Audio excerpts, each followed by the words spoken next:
All right, English teacher friends. So in this writing workshop video, I've cobbled something together that's really interesting, especially for our AP language kids as they practice FRQ1, which is the synthesis portion of the exam. So I was thinking in terms of high interest, what do students really like to do? So when my students are off task and I'm begging for their attention, what are they typically doing? Well, oftentimes they're giving each other dating advice, and they're in the muck and the mire of all that teenage drama that goes with dating. So I put together a unit that goes like this. We're going to take a look at the psychology of teenage dating. And I'll go through the prompt in just a second, but it's centered around MTV's Parental Control, which is a show that a lot of our students are familiar with. And it's one of those programs that sucks you in, even myself as a mid 40 something year old guy. That dysfunction is like looking at a train wreck, car wreck. And I just got sucked into watching episode after episode after episode. And I'm like, this is great fodder for a synthesis paper. So what I'll do is my typical status quo stuff of I'll show you how to do the declarative or the inverted thesis as far as the introductory paragraphs go. And then I'll show you how to cobble together a few body paragraphs using my template of the syllogistic method. So I'll go over the prompt and the setup with you, and then we'll dive right into the writing portion of things. So here's the prompt. It says, given that you now know a bit of the psychology and sociology behind the scenes of teen dating, here's what you need to do. Give dating advice in the form of a letter to one of the principal characters from MTV's Parental Control. Position yourself as a therapist, a counselor, or BFF. Give your subject an inside look into the clockwork of their inner psyches and get them on the right path. Draw evidence from at least 3 sources. So let me just give you a little preface, a little caveat to MTV Parental Control. So in its basic nutshell, it works like this. There's a teenager whose parents disapprove of their significant other. So let's say, for example, Tommy is dating Jennifer, and the parents of Tommy really dislike Jennifer and want Tommy to break up with her and go pursue love in other areas. The premise of the show does this. The parents get to hand select a couple of girls. They interview them for Tommy to go on a date with. So Tommy goes on a date with Jennifer, and we get to see that interaction as the audience. Then we see Tommy date a couple of other girls. At the end of the episode, Tommy has to decide, stick with Jennifer or pursue a love interest with one of the girls that he went out on a date with. So high drama. And there's all sorts of really cool psychological, sociological things happening at the undercurrents of these episodes. And that's what I did with my packet. So I'll get into that. So in terms of the setup, students have to watch 2 episodes of MTV's Parental Control. There's a slew of free ones on MTV, but the streaming services have them as well. And I found, my kids that didn't have streaming services were fine just going on YouTube. There's plenty of full episodes.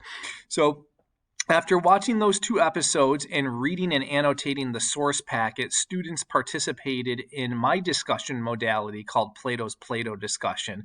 We just kind of gamified our discussion a little bit, and the students had to draw from their sources, draw from the episodes, and isolate particular characters and give dating advice. Very rich discussion, kind of ruckus, kind of wild. Everyone was participating, really engaged. Students love to give dating advice, I kid you not. So I have a source packet that gets into the psychology and sociology of teenage dating, and there's some really rich articles in there. I'm more than happy to pass those on to you. My email address is at the end of the video, so you can request that along with these slides if you so choose. So our first question is, how do I write the introductory paragraph? After you've read the packet, seen your episodes, participated in the discussion, you have all your quote trackers in place, your graphic organizers done, how do you write the introductory paragraph? And the tacit answer to that always is declare or invert the thesis. So those that are familiar with my work, you know that for literary analysis, you invert. For rhetorical analysis, you declare, but for things like synthesis, argument, persuasion, research, you can either declare or invert. It does not matter. It's totally contingent upon how you wrap your head around the prompt. So let's break down the template of the declarative and the inverted. First, my templates for the introductory paragraph always have the students writing 4 sentences. No more, no less, exactly 4 sentences. In this case, with this particular prompt, students that declare begin with the thesis. So right out of the gate, they drop their advice. Boom. Tommy, you should break up with Jennifer and go with Katrina. Like, just drop the thesis as declaratively, succinctly as possible. From there, it's context and background. Don't get into the sources. Don't paraphrase. Don't regurgitate any of the episodes or the sources. Just context and background. Given that you're going to position yourself as a therapist, a counselor, or a BFF, it really dictates how much tier 2 level vocabulary you're going to use. And by tier 2, I simply mean your average run-of-the-mill SAT level caliber word. If you're going BFF, then you probably want more colloquial and vernacular in there than tier 2. But to sound informed, knowledgeable, you do need to use a little bit of tier 2. If you're going therapist, counselor, then clearly there's going to be more tier 2 than if you're BFF. So we discuss all of that stuff in my Word Study Academy. My students have intensive vocabulary instruction with me throughout the academic year. So they're able to do this with certain degrees of depth and aptitude. So we'll check some out in the models that I'll show you in just a second. I also run a nuance academy. My students are taught that there's 12 different ways to cobble together a single sentence. So there's 12 ways to write a single sentence. This is called rule number 18. It comes from Strunk and White in their seminal text called Write It Right. My students have lots of practice manipulating their syntax to wield different varieties of sentences for the hopes of achieving voice, rhythm, and flow.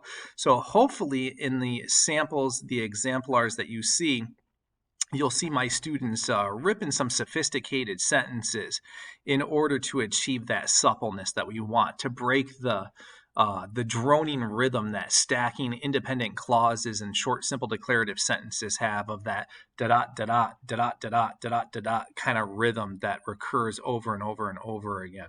And as I said, exactly 4 sentences. So that's the declarative model. Inverted, we just flip it. You end with the thesis. So students might begin with a hook or an analogy or just some broad general context background. As you funnel it down towards the 4th sentence, boom, 4th sentence is the thesis statement. Same stuff applies. Tier 2 sentence constructs, 4 sentences. So let's take a look at a few. We have to keep in mind that we are writing a letter. So the greeting is really going to be contingent upon therapist, counselor, BFF. So we're taking kind of a formal approach here. Dear Anthony, comma. So I'm assuming that we're probably going therapist or counselor here. So we're going 4 sentences. All we need to do is drop a thesis. First sentence or last sentence, context, background, sentence constructs, tier 2. So here it is. Teenage dating is a bit like the phenomena of being presented with a massive menu at a fancy restaurant.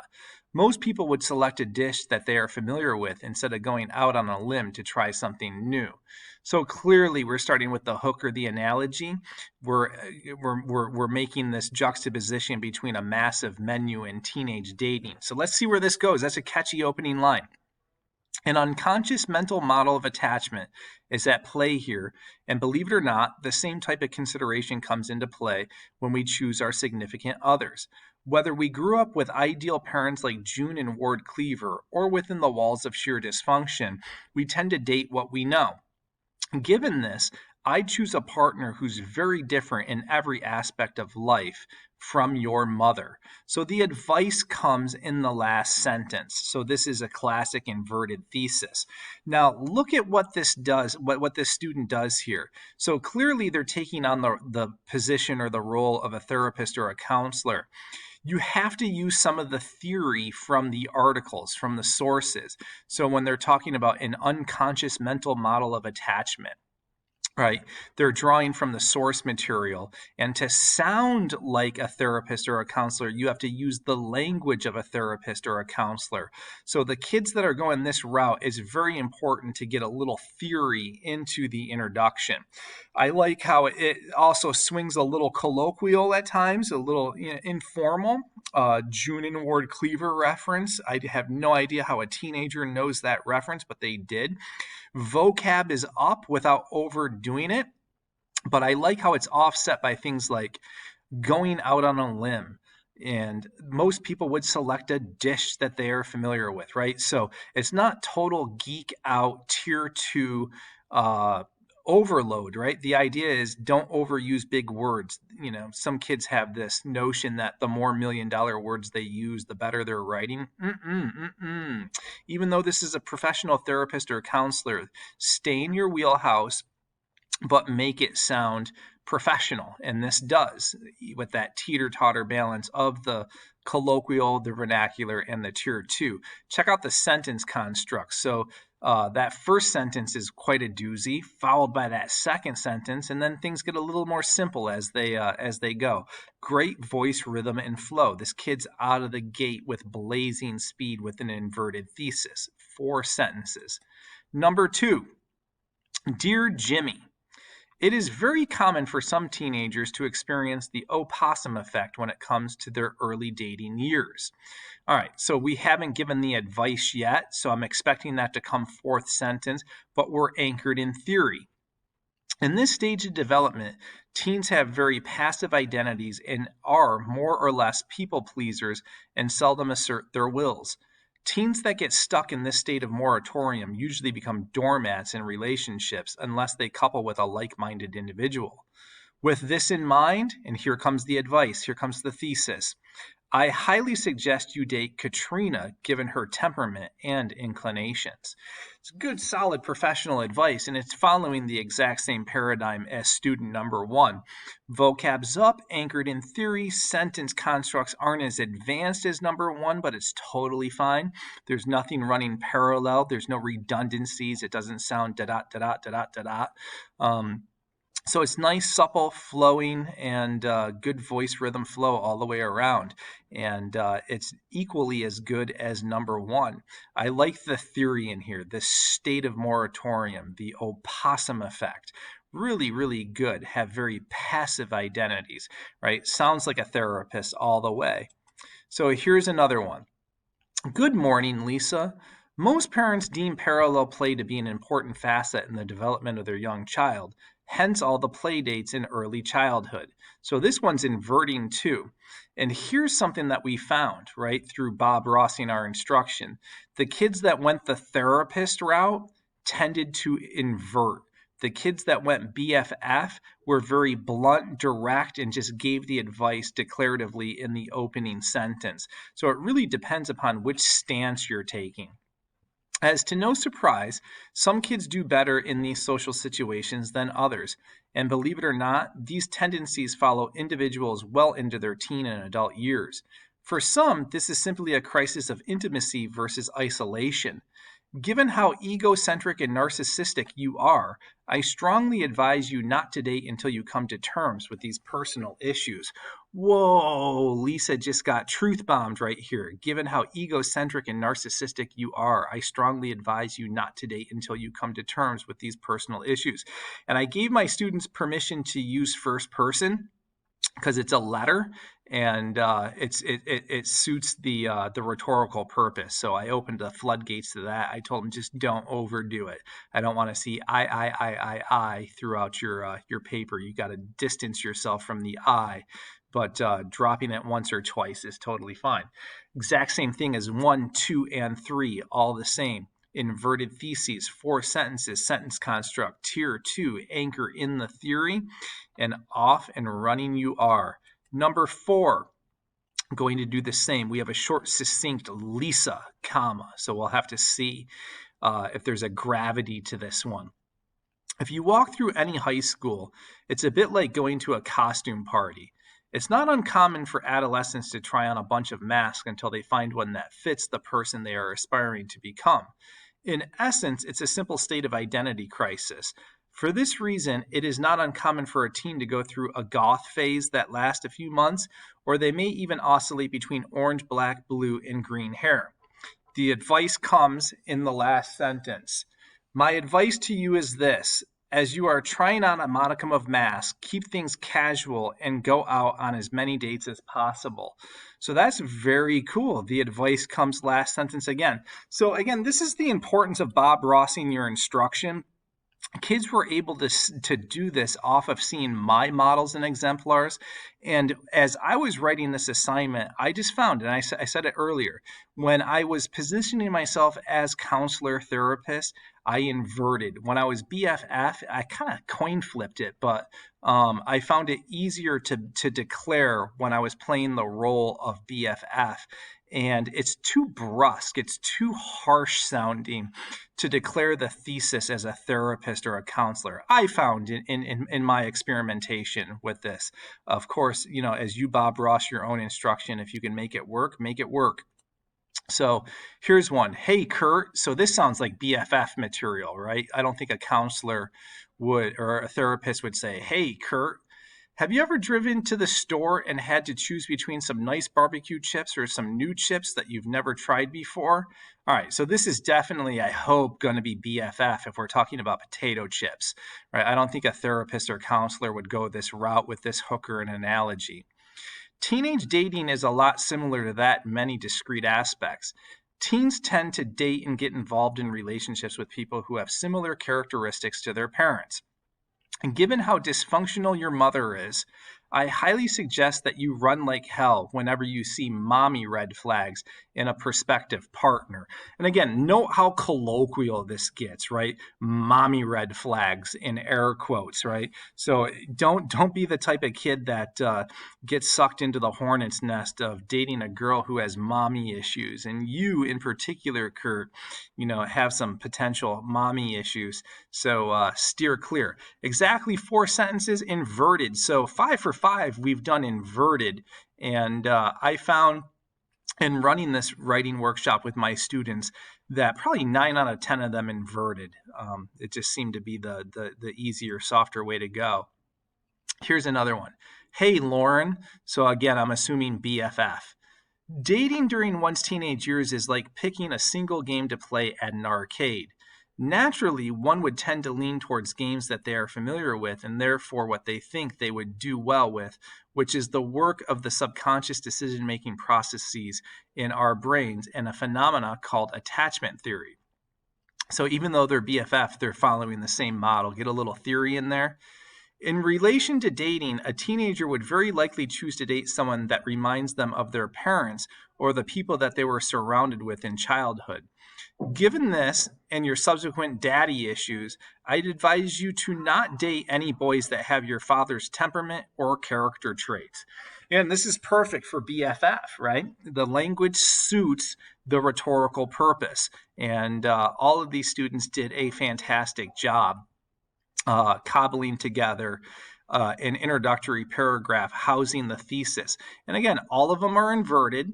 They all focus on their sentence constructs, vocab up without overdoing it, and always, always, always 4 sentences. There's no need to go any more and any less. If you do it, have a reason, be able to defend it.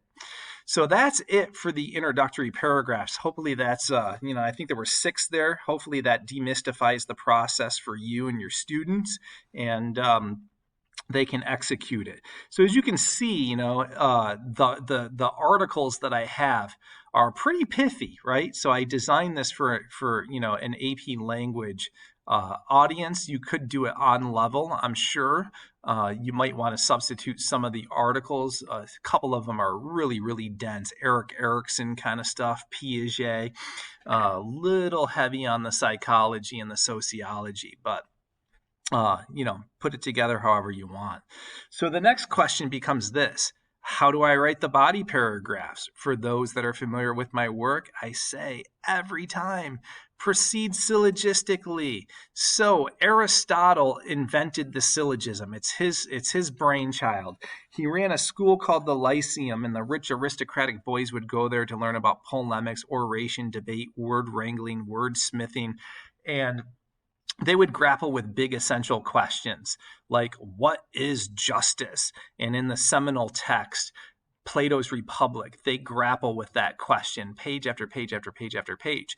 And every time a student or a philosopher steps to the proverbial mic, they drop a syllogism to define what justice is. And a syllogism is just basically premise, conclusion. So premise 1, arsenic is deadly. Premise 2, my dog ate arsenic. Conclusion, my dog is going to die. Aristotle was concerned with something that he called cogency. We call it line of reasoning in composition. To be cogent just means to be logical, to induce, deduce logically with reason, all right? So be logical, be locked in, be computative, be mathematic. So when our students write, we want them to be this lockstep. And if we take Aristotle's template and turn it into a template for the purposes of synthesis writing, it looks like this. So the first premise is going to be an argument containing a why reason. Notice in all 6 of the introductions, the students don't say why. They just drop the advice. You drop the thesis and you run like hell. You got to get to the body paragraphs. You save your whys for the body paragraphs. So on the College Board FRQ1 for AP Lang, 3 times in the directions it states, your argument must be central. So I want my students to take 3 sentences to set up the first premise, to really ensure the centrality of their argument. And I'll model this for you a few times. When students begin to quote and paraphrase way up high in their topic sentences, I find that they've broke the demands of the assignment. They're basically regurgitating or plot summarizing source material, and they cease to argue, and they're going to get ding-donged on the rubric for that. So I like 3 sentences. It's very safe, and it ensures that the student has a centralized argument. From there, we want textual support. We have to draw from 3 sources. It's a teeter-totter balance of quoting and paraphrasing, and I'll model that in just a sec. Conclusion of the body paragraph. Again, I'm going to emphasize that. Conclusion of the body paragraph. You throw your links and echo to the thesis. So you got to go back to the prompt and you have to echo the thesis and give the advice. So all of this is going to take 10 to 12 sentences. That's what a syllogistic body paragraph looks like, 10 to 12 sentences. So let's see what our good students have done. The first premise is highlighted here, all right? And it's 3 sentences long. Listen for the reason why. The student needs to articulate a reason why to establish the line of reasoning. When a teenager is caught in a state of liminality, it stands to reason that their romantic relationships are headed down a rocky road. So I'm going to expect a conversation about state of liminality. With an identity split at the crossroads of being half child and half adult, clearly the adolescent is not fully prepared emotionally to navigate their way through the demands of sustaining a healthy relationship or a healthy partnership. So if we break this down into a promise, because I always say that to my students, your first premise is a promise. What are you promising? We got to talk about liminality and then how the character in MTV's Parental Control has this split identity between being half child, half adult, and how that's difficult emotionally to navigate through in teenage relationships. So split identity, liminality, half adult, half child. All the quotes and paraphrases need to be germane to that for this line of reasoning to stay intact. Second premise begins 4th sentence. I tell my students immediately get into it. So get into the episodes or get into the articles and supplementary sources. So they're going, this student is going to go right into the episode. We see this idea clearly at play in your romantic coupling with Lizette, right? You got to remember, we're talking to a principal character. Oddly enough, you still collect Matchbox cars, play with Legos, and wear cartoon t-shirts. Quite clearly, your emotional development precludes you from sustaining a healthy dynamic within this relationship. In one instance, you are engaging in sexual activities with your girlfriend, and in the very next moment, you are on the floor playing with your toys while Lizette is left wondering who this man is, right? So, again, this is why I say 10 to 12 sentences. You have to have enough support and enough analysis, but you can't go on and on and on and on and on paraphrasing the episodes. And that's one of the pitfalls or snafus that your students are going to have. They love to paraphrase. Like they love to plot summarize. And if they do it, it's going to be with the episode. So we got to move on from the episode and get some other sources in here. So let's tie this character to what Erikson says. So have the sources talk to each other. So what does this kid, this liminal kid, have to do with Erik Erikson? So let's see. Erikson sheds light on the internal conflict that is being waged within your conflicted state of identity. One essential aspect of the dysfunction that you bring to the couple is your marginalized self. Within this theory, Erikson states that when youth fail to navigate this crisis successfully, they can become distant and self-contained, or conversely, they can become needy, dependent, and vulnerable. If youth do not resolve this crisis, their emotional development becomes stalled, and as a result, they will remain isolated and lonely without social supports. Good quote from Erikson. Is it germane to the first premise? Absolutely yes, right? So we have to teach our kids how to quote with deliberation. Thing is, that quote is very long. So I would, if this kid's going to revise, I'd say, cut that down a little bit. Very, very long. It's definitely pertinent and related, related to the promise of the first premise, but a little wordy. So let's go on here. We have to analyze that.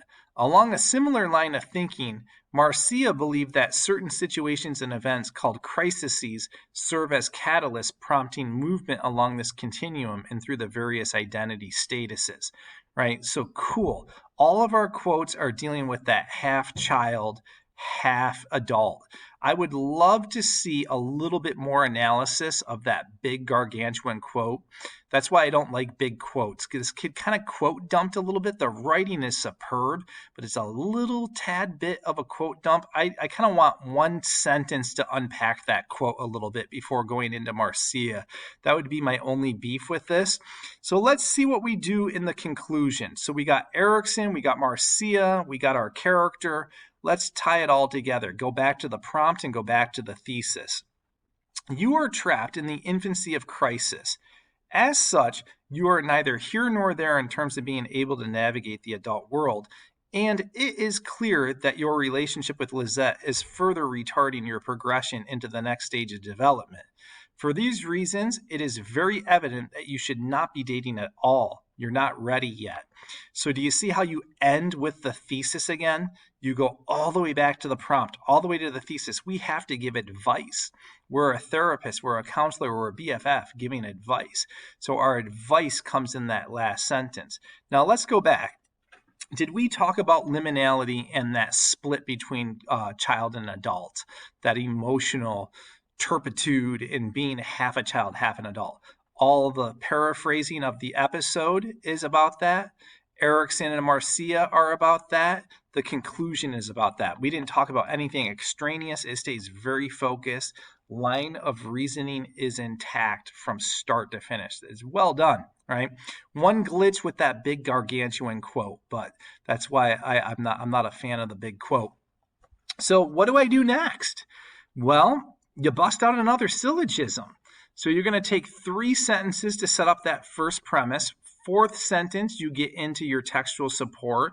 And at the end, we're going to link to the prompt and the thesis, shoot for 10 to 12 sentences. So let's see it again in live action. And we'll take a look at the why reason and make sure that we have a promise in our first premise.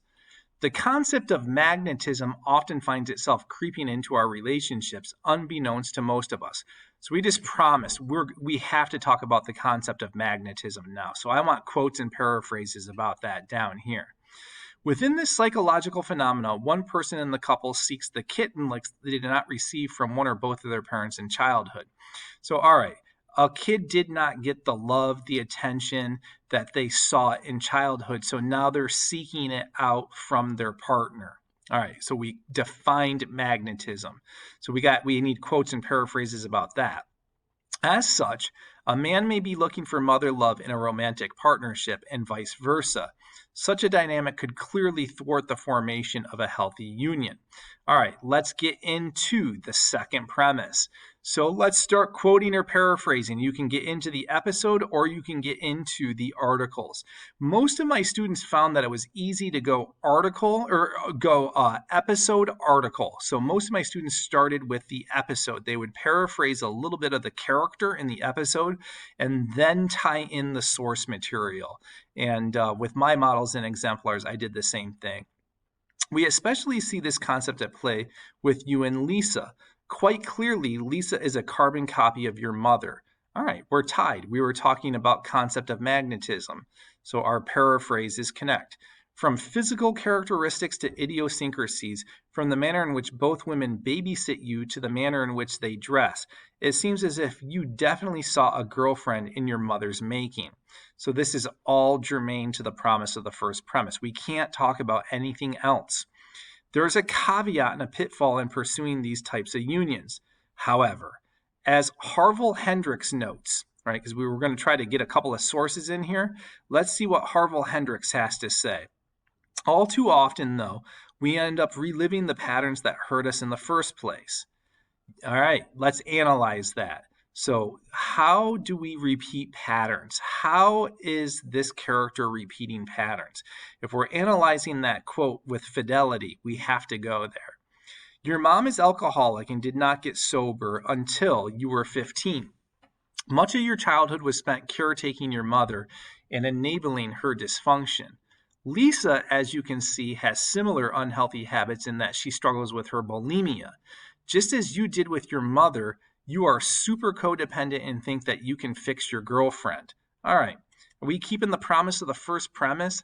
Absolutely. All this quoting and paraphrasing is beautifully linked to the promise of the first premise. But we got to get a couple of sources in here. But in trying to heal others, as Hendricks further notes, when we are ready for adult commitment, more often than not, our unconscious mind selects someone who has positive and negative traits similar to those of our parents in order to have another chance to heal ourselves. All right, so we got Hendricks in here twice. So ideally, you got to synthesize 3 sources according to the rules. So this kid's got some work to do in their next subsequent body paragraph, but they're off to a good start. Conclusion, and I count the episode as a source just to simplify things, but you can make your own rules. So in the conclusion, give the advice, link to thesis, link to prompt. Quite clearly, you need to heal your own childhood wounds before you take on the world to fix all the broken women you encounter. You are a people fixer, which is a great trait to have, but it precludes you from having a healthy partnership with anyone who's not resolved and healthy. For these reasons, here's the advice. Given your degree of codependency, I recommend that you seek the help of Al-Anon before you continue to date. And again, all of that, try to keep it within 12 sentences tops. This one runs a little long, but it stays focused nonetheless. So that, my friends, is how to bust out and wield the syllogistic method to stay cogent in a body paragraph to help sustain that line of reasoning. Why reason? Textual support, link every single time.